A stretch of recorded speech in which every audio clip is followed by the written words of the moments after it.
Sir heart blockage के शुरुआती संकेत क्या होते हैं? देखिए, ब्लॉकेज जब तक 70% नहीं होती है, जब तक कोई सिम्टम्स ही नहीं होता, मैंने बोला था छिपा हुआ बीमारी है, तो शुरुआत होती है। अगर ब्लॉकेज 70 क्रॉस कर जाता है तो पेशेंट 70% क्रॉस कर जाता है मान लीजिए, तो पेशेंट ये बोलेगा सर मुझे दौड़ने में दिक्कत होती है, या तो छाती में दर्द होती है, ये भारीपन आती है, ये हाथ में चली जाती है, या सांस फूलती है, या चोकिंग होती है, धड़कन तेज हो जाती है, जलन होती है छाती में। ये सब सिम्टम्स है हार्ट की बीमारी का। चलने से या दौड़ने से या सीढ़ियाँ चढ़ने से तकलीफ हो रही है और जैसे ही रुक जाए ठीक हो जाता है। ये सिम्टम्स बहुत है हार्ट की बीमारी के लिए।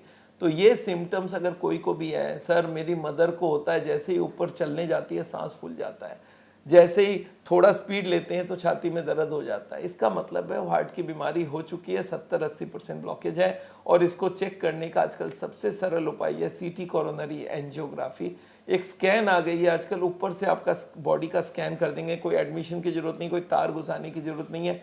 और वो आजकल मेरे ख्याल से मास स्क्रीनिंग में यूज़ होना चाहिए कि आप जाओ उसको स्कैन कराओ, अपने अंदर की ब्लॉकेज चेक कर लो, तो इन एडवांस हम लोग पता कर सकते हैं कोई की ब्लॉकेज है। बिकॉज सिम्टम तो 70 के बाद ही आएंगे, तब तक बहुत लेट होता है। तो मैं तो लोगों को बोलता जो प्रिकॉशन ज़्यादा लेना चाहते हो आगे ही सीटी स्कैन करा लो, मतलब पहले से ही स्कैन करा लिया जाए। सर एक ये भी है सवाल, क्योंकि आपने बताया कि किस तरीके से बहुत सारे कारण हैं, कोई एक कारण नहीं है कि जिसकी वजह से हार्ट ब्लॉकेज हो रही है, लेकिन कुछ बुनियादी मुख्य कारण ऐसे हों कि जिनके ऊपर हम स्टार्टिंग में ही फोकस शुरू कर दें कि इस पर ध्यान देना बेहद ज़रूरी है। देखिए 5-7 है जो हम लोग आराम से कंट्रोल कर सकते हैं। एक है कोलेस्ट्रॉल, एक है ट्राइग्लिसराइड, ये लिपिड प्रोफाइल से पता चलता है, एक है ब्लड प्रेशर और एक है शुगर। ये 4 तो एब्सोल्यूटली कंट्रोल चाहिए।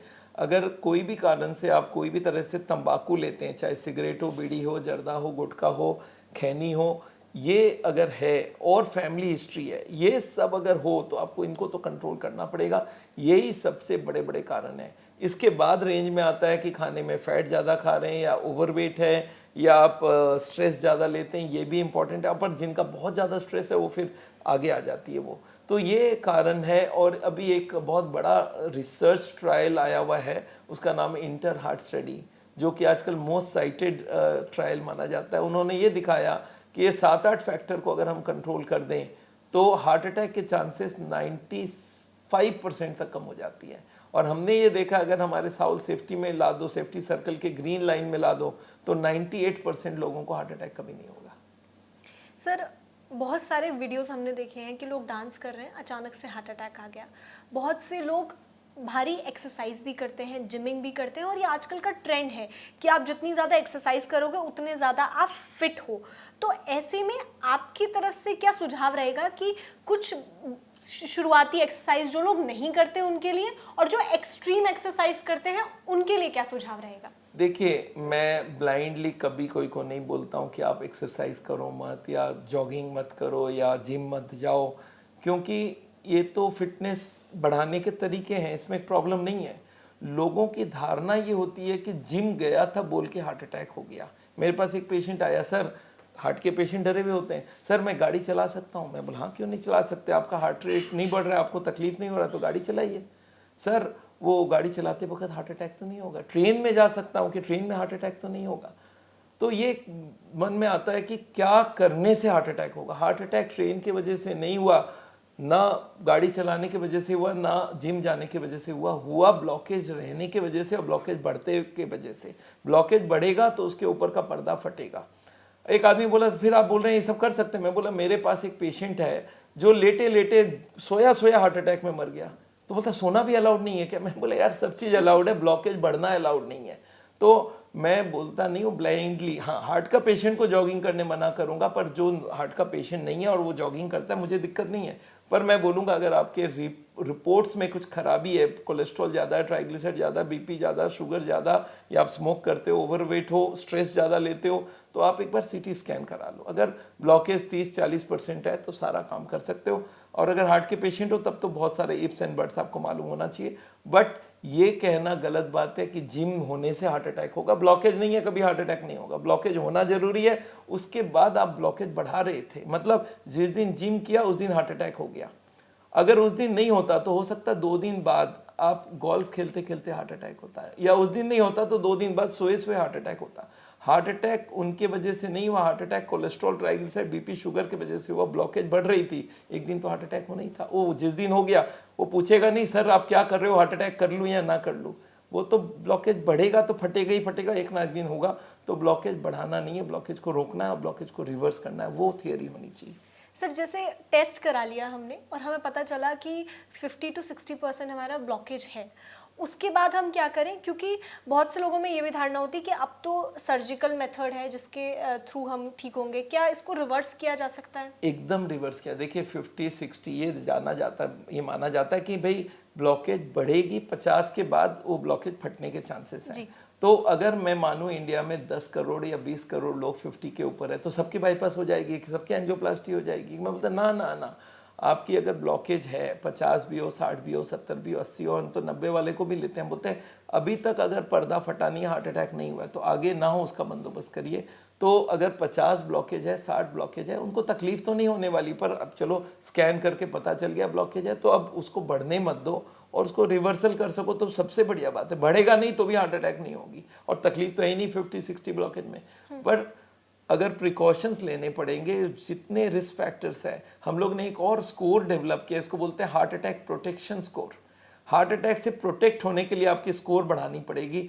तो उसमें हम लोग अभी एक ऐप डेवलप कर रहे हैं कि आपको बोला जाएगा उसमें जो जो कर रहे हो लिखो, आपका प्रोटेक्शन कितनी है बता देगा।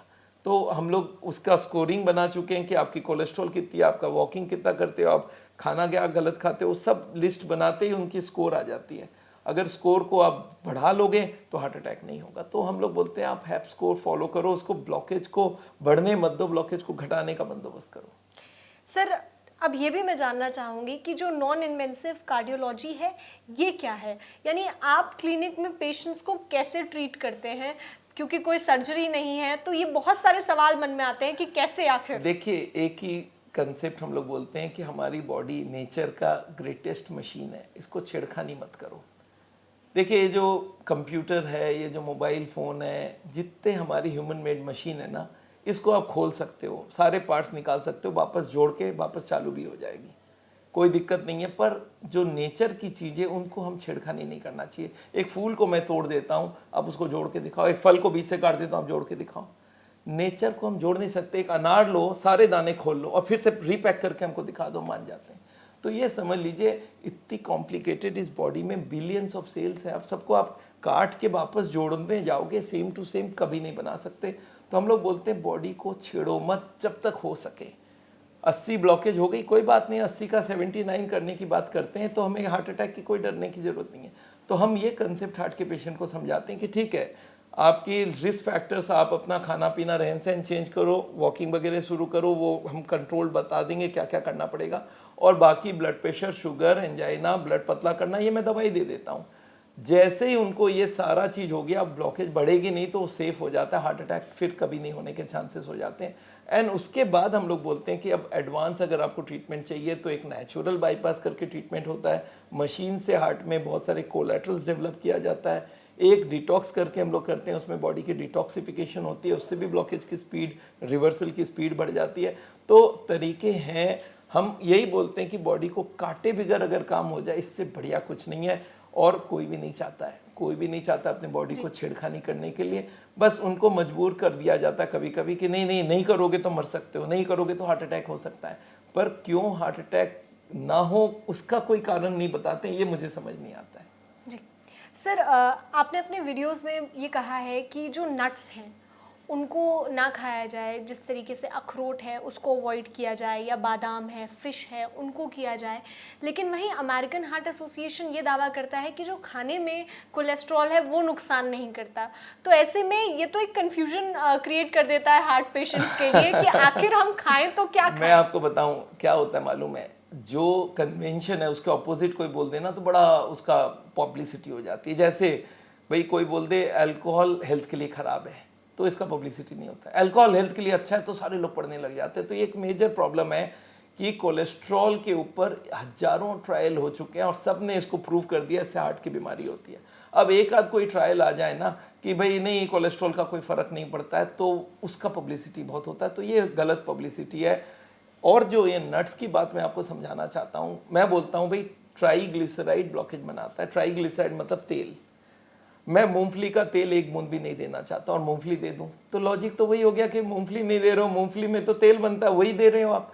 तो ये समझ लीजिए कोई भी तेल अच्छी नहीं होती है। मैं लोगों को ये बोलता हूँ एक तेल नुकसान करता है 90, एक करता है 89, एक करता है 88। आप बोलो कौन सा तेल आपको सूट करेगा? तो हम लोग बोलते हैं जब पानी से सेम खाना बन सकता है तो आप तेल क्यों डालना चाहते हो? जीरो ऑयल बनाओ। हाँ, नेचर ने हर खाने के अंदर थोड़ी थोड़ी फैट डाली है हमारे ज़रूरत के लिए, उसको हम लोग बोलते हैं इनविजिबल फैट। वो 18 ग्राम फैट आपको एक एडल्ट आदमी को चाहिए, वो नेचुरल खाने से मिल जाता है, अलग से तेल डालने की ज़रूरत नहीं है। मैं लोगों को बोलता हूँ एक बार बताओ, तेल की फैक्ट्री भगवान ने बनाया था क्या? भगवान ने नहीं बनाया था। जब से तेल की फैक्ट्रियां बने लोग मरने लगे हैं। और ये सोच के देखिए, कुत्ता, गाय, बिल्ली, भैंस, बंदर, ये लोग कौन सा ब्रांड का तेल खरीदते होंगे? ये लोग बिना तेल के जिंदा है, हम तेल खा खा के मर रहे हैं। तो ये हम लोग बोलते हैं तेल और तेल जिससे बनता है नट्स, वो दोनों ही नहीं लेना है हार्ट के पेशेंट्स को। और उसके संग जो जिसमें भी कोलेस्ट्रॉल है, सबको मालूम है कोलेस्ट्रॉल से ब्लॉकेज होता है, तो कोलेस्ट्रॉल जिस चीज़ में उसको तो रोकना ही चाहिए। और फिश भी कोलेस्ट्रॉल से भरा हुआ है, और चिकन भी। हाँ, ये बोलते हैं क्या मटन और चिकन में ज़्यादा नुकसान मटन करता है, कम नुकसान चिकन करता है। मैं बोला नुकसान की बात ही क्यों कर रहे हैं, हम लोग तो फ़ायदे की बात करते हैं। फ्रूट्स खाओ, वेजिटेबल्स खाओ। ये दिमाग के अंदर बैठाना बहुत ज़रूरी है। लोगों को मैंने ये देखा है, नए लोगों को सिखाना इजी है, पर जो सीख चुका है उसको समझाना बहुत मुश्किल रहता है। और ये हमारा मेजर काम हो गया है कि जो गलत फहमी लोगों के अंदर घुस चुकी है उसको निकालना। सर, चूंकि गलत फहमी निकालना, ऐसे में मैं एक इंडिविजुअल हूँ और मैं अपने हार्ट को हेल्दी कैसे रख सकती हूँ? मैं क्या करूँ कि मेरी लाइफस्टाइल ऐसी हो कि मेरा दिल स्वस्थ रहे? देखिए, इसके लिए कुछ तो हम लोग अपने आप ही बाहर से दिख जाता है जो हम लोग कर सकते हैं। जैसे खाने में फैट कम खाया जाए या नहीं खाया जाए, जितना हो सके नॉनवेज को अवॉइड करिए। दूध में से जितने भी चीज़ बनती है, मिल्क एंड मिल्क प्रोडक्ट, उसको भी अवॉइड करने की कोशिश करें। वेगन हो जाए तो सबसे बढ़िया बात है। फ्रूट्स और वेजिटेबल जम के खाइए, और हर दिन 35 मिनट जरूर वॉक कीजिए। और योग आज के दिन में ये प्रूवन है हार्ट के लिए बेस्ट एक्सरसाइज है। मेडिटेशन स्ट्रेस कम करने के लिए बेस्ट है। तो योग, मेडिटेशन हम हार्ट के पेशेंट्स को कंपलसरी करके रखते हैं। अगर वो नहीं किया तो आपकी स्कोरिंग काफ़ी कम हो गई। तो एक हेल्दी आदमी को वॉक 35 मिनट्स करना चाहिए, आधा घंटा योगा करना चाहिए, उसमें मेडिटेशन जरूर होनी चाहिए। उसके संग फल सब्जी बहुत ज़्यादा खाएं, नॉनवेज बंद करें, और दूध में से जितनी हो सके मलाई निकालें। ये सब अगर कर ले कोई आदमी तो 80% चांस हार्ट अटैक के कम हो जाते हैं। और उसके संग जो अंदरूनी कॉजेज है उनको हटाना पड़ेगा, वो है cholesterol, triglyceride, blood pressure, sugar. इनको चेक किया जा सकता है एक बार। अगर वो हाई है तो उनका भी कंट्रोल चाहिए। अदरवाइज जनरली अगर ये चारों नहीं है तो बाकी जो चीज़ें हमने बताई वो बहुत इंपॉर्टेंट। सर, हम लगातार डाइट की बात कर रहे हैं, ऐसे में अभी आप बोल रहे थे कि वीगन हो जाएं या जो मिल्क प्रोडक्ट्स हैं उनको ना खाएं, तो यानी कि चीज़ भी बंद कर दें और जो बटर है वो भी बंद कर दें, क्योंकि ये तो अमूमन लोग हर चीज़ में खा रहे हैं। चीज़ और बटर तो कंसेंट्रेटेड फैट है, तो और ज़्यादा नुकसान है। मिल्क जितना नुकसान, मिल्क में ना हम लोग बोलते हैं अगर बेस्ट से वर्स्ट तक जाते हैं तो बेस्ट क्या है? Skimmed milk. उससे थोड़ा खराब है डबल टोन मिल्क, उससे ज़्यादा खराब है टोन्ड, उससे ज़्यादा है गाय की मिल्क, उससे ज़्यादा खराब है फुल क्रीम मिल्क, उसके बाद है चीज़, उसके बाद है बटर। तो ये तो सबसे खराब। जितना फैट उसमें इंक्रीज होगा, जितना कोलेस्ट्रॉल इंक्रीज होगा, उतना खराब होता जाएगा। तो लोगों का क्या हो गया, बटर खाने का आदत हुआ है तो सोचते हैं बटर हेल्दी है। बटर हेल्दी नहीं है। और वो लोग लाइट कर देते हैं, 2% कम कर देते हैं फैट, 4% कम कर देते हैं, तो आदमी को लगता है अब तो बहुत बढ़िया हो गया। पर हम बोलते हैं कि ज़रूरत ही नहीं है। और इनफैक्ट इसके लिए ना दिमाग को चेंज करना बहुत ज़रूरी है। मैंने देखा लोगों को तकलीफ़ कब होता है, जब वो एक चीज़ खा रहे हैं उसको मैं मना कर दूँ, बोलते हैं फिर लाइफ में कैसा रहा। और ये सब हमारे दिमाग का खेल है। मैं एक छोटा सा एग्जांपल देता हूँ। एक बंगाली आदमी मिले, उनको मैंने बोला घी मत खाना। अच्छा, वो घी खाते नहीं है, बोलते कोई प्रॉब्लम नहीं है। मैं बोला मछली मत खाना, बोलते मर जाऊँगा। मारवाड़ी मिल गए, उनको मैंने बोला एक काम करना, अपना मछली मत खाना, बोलता 1 लाख रुपया देगा तो भी नहीं खाऊंगा। एक जानवर को मार के कोई खाना चाहिए? मैं तो नहीं खाऊंगा। फिर उसको बोलता हूँ घी मत खाना, बोलता घी बिना तो रोटी उतरे ही को नहीं। पंजाबी मिल जाता है, बोलता है सब चीज़ छोड़ दूंगा, बस 2 पेग मेरे को शाम को चाहिए। हरियाणा वाले मिल जाते हैं, वो बोलते हैं डॉक्टर साहब देखिए मेरे पास गाय और भैंस बहुत है, मेरे को 2 लीटर दूध चाहिए, बाकी जो बंद करना बंद कर दो। ये दिमाग में बैठ जाता है कि ये खाने से हैप्पीनेस है। मैं बोलता हूँ अगर हैप्पीनेस है इस खाने में, तो जो सबसे महंगा वाला शराब पीता और जो सबसे 5 स्टार रेस्टोरेंट में खाता है वो सबसे हैप्पीएस्ट होने चाहिए, और जो कि है नहीं। तो happiness depends on our mind and our own mind setup. तो उसको हम लोग चेंज करते हैं, हार्ट के पेशेंट को समझाते हैं कि यार ये सब हैप्पीनेस उसका नहीं होता है, आप एक बार दिमाग में चेंज कर लो, और आदमी समझ जाता है कि यार क्यों बंगाली को फिश से वो रहता, प्यार रहता है। बंगाली मेरे को मिले, बोला सर आप फिश नहीं खाते? मैं बोला नहीं। बोला आपके लाइफ में हैप्पीनेस आएगी कहाँ से? मैं बोला मैं तो हैप्पी हूँ। वो बोलता है थोड़े दिन बाद आके, सर आप अपने बच्चों को खिलाते हैं? मैं बोला ना, सवाल ही पैदा नहीं होता है। बोलता है बच्चों पे अत्याचार, वर्ल्ड का बेस्ट खाना लोग जिंदगी भर नहीं खाएगा, मर जाएगा, रोते रोते मर जाएंगे। ये कंसेप्ट इसलिए घुस गया कि उनके दिमाग में घुसा है कि फिश बिना जिंदगी में कोई खुशी का चीज होते ही नहीं है। तो all these are wrong things, we have to rectify them. Sir एक और चीज़ है कि रिफाइंड ऑयल के लिए अब कहा जाता है कि रिफाइंड ऑयल ना खाएं, आप बटर अवॉइड कर दें, लेकिन एक ऑलिव ऑयल एक सब्स्टिट्यूट के तौर पे हमारे सामने पेश कर दिया गया है कि आप इसको खा लें तो हार्ट ब्लॉकेज को ये कम करेगा या नहीं होगा, तो आप थोड़ा ऑलिव ऑयल अपने खाने में डाल सकते हैं। ये एकदम गलत फहमी है। अगेन याद रखिए, जितने ऑयल है ना, सब आसपास का नुकसान करता है। हाँ ये है कि वो 90 करता है, वो 88 करता है, वो 87 करता है, इतना ही फ़र्क है। सारे ऑयल एक से होते हैं। मैं लोगों को समझाने के लिए कभी कभी बोलता हूँ, 3 बॉटल ग्लास में पानी डाला हूँ, एक मान लेते हैं बिस्लेरी, एक एक्वाफाइन है, एक किनले, और आप पी के बताओ कौन सा है, तो कोई नहीं बता पाएगा क्योंकि वो तो सेम से होते हैं। मैं 3 सब्जी बना देता हूँ, एक सफोला में, एक सनफ्लावर ऑयल में, एक कर्नोला ऑयल में, एक और कोई ऑयल में, ऑलिव ऑयल में। आपको खा के बताना होगा कौन सा ऑयल किससे बना हुआ, कौन सा सब्जी किससे बना हुआ, नहीं बता पाएंगे। ये सारे ऑयल एक ही से हैं, सब ट्राइग्लिसराइड और सब नुकसान करता है। तो हम लोग बोलते हैं ये ऑलिव ऑयल वाला कंसेप्ट भी खत्म करो, सारे ऑयल एक से होते हैं, मुझे कोई भी ऑयल नहीं चाहिए। और मिनिमम चाहिए जो हार्ट की बीमारी को रिवर्स करना नहीं चाहता है और रिवर्स करना चाहता है, उसके लिए हम लोग बोलते हैं जीरो ऑयल ही जरूरत है। सर एक और चीज़ है कि कोई भी चीज़ हम लिमिट में मुश्किल से ला पाते हैं, चाहे वो स्ट्रेस हो या फिर डाइट हो। ऐसे में कैसे एक लाइफस्टाइल बनाई जाए कि दोनों चीज़ हम बैलेंस कर पाएँ, डाइट और स्ट्रेस? नहीं, मैं डाइट का तो मैं कभी नहीं मानता हूँ। मैं बोलता हूँ मेरे पास, मैंने एक किताब बनाई है, 50 दिन के अलग अलग मेनू, 50 दिन का अलग ब्रेकफास्ट, अलग लंच, अलग डिनर, अलग नाश्ता, शाम का, दोपहर का। तो ये मैंने देखा है कि डाइट में तो कोई फ़र्क नहीं होता। मेरे को आदमी बोलता है मैं क्या खाऊं ब्रेकफास्ट में? बोला एक दिन पोहा खाओगे, एक दिन उपमा खाओगे, एक दिन चिल्ला खाओगे, एक दिन दलिया खाओगे, एक दिन ब्रेड सैंडविच खाओगे, एक दिन सब्जी रोटी खाओगे। बोलता मतलब सब चीज़ अलाउड है? मैं बोला सब चीज़ अलाउड है, खाली बनेगा बिना तेल के। तो ये जो डाइट का मन में ब्लॉक होता है ना, डाइट बिना डाइट कैसे होगा, वो कुछ नहीं है। हाँ दूसरी हो गई कि स्ट्रेस का, मैं आपको बता दूं स्ट्रेस को कभी कोई ज़ीरो नहीं कर सकता, स्ट्रेस की काउंट भी नहीं है। पर मैं लोगों को बोलता हूँ स्ट्रेस ज़ीरो ना मेरा है ना किसी का भी होता है। 50% ले आइए, आधा स्ट्रेस कम कर दीजिए, बहुत है। और उसके लिए हम लोग बोलते हैं योग मेडिटेशन का इस्तेमाल करो, और कुछ understanding about disease, understanding about life, ये हम लोग डेवलप करते हैं। हमारी स्ट्रेस मैनेजमेंट की बहुत सारे लेक्चर है यूट्यूब में, वहाँ पे आप जाके उनको सुन सकते हैं, तो आपको समझ आएगा स्ट्रेस काफ़ी हद तक कम हो सकता है, पर ज़ीरो नहीं होता है। ज़ीरो स्ट्रेस में आएंगे तो आप काम के भी नहीं रहेंगे, आप कोई चीज़ के आप पागल कहलाएंगे। तो ज़ीरो स्ट्रेस ना संभव है, ना हम लाना चाहते हैं। हमारे सेफ्टी सर्कल में हम लोग बोलते हैं 50% स्ट्रेस ले आइए, ऑप्टिमम स्ट्रेस, जहाँ पे आपका काम भी बहुत अच्छा हो और आप अननेसेसरी बीमार ना पड़े। सर एक चीज़ मैं ये भी जानना चाहूँगी उन लोगों के लिए, क्योंकि भारत में हर चौथा मेल एडल्ट दिल की बीमारी से जूझ रहा है, हार्ट अटैक आ जाता है, तो ऐसे में हम कैसे से आसान भाषा में समझ सकते हैं कि ये क्यों ऐसा हो रहा है?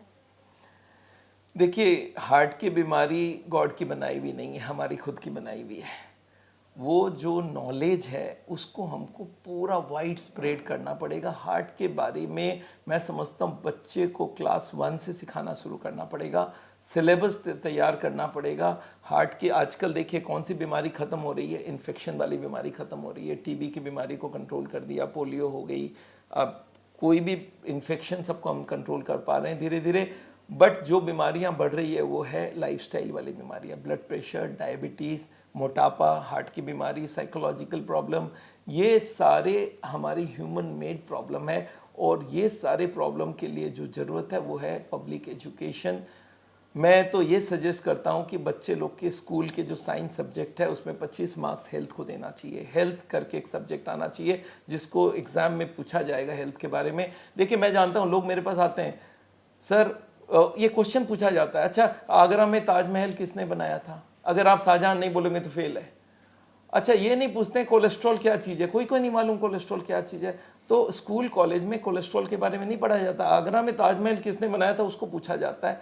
तो मैं बोलता हूँ एक बात बताओ, ताज आगरा में किसने बनाया, शाहजहां ज़्यादा इंपॉर्टेंट है या कोलेस्ट्रॉल इंपॉर्टेंट है आपकी लाइफ में? जो कोलेस्ट्रॉल के बारे में पढ़ाए थे, बोलते हो तो डॉक्टर को मालूम होना चाहिए, पेशेंट को मालूम होने का क्या ज़रूरत है?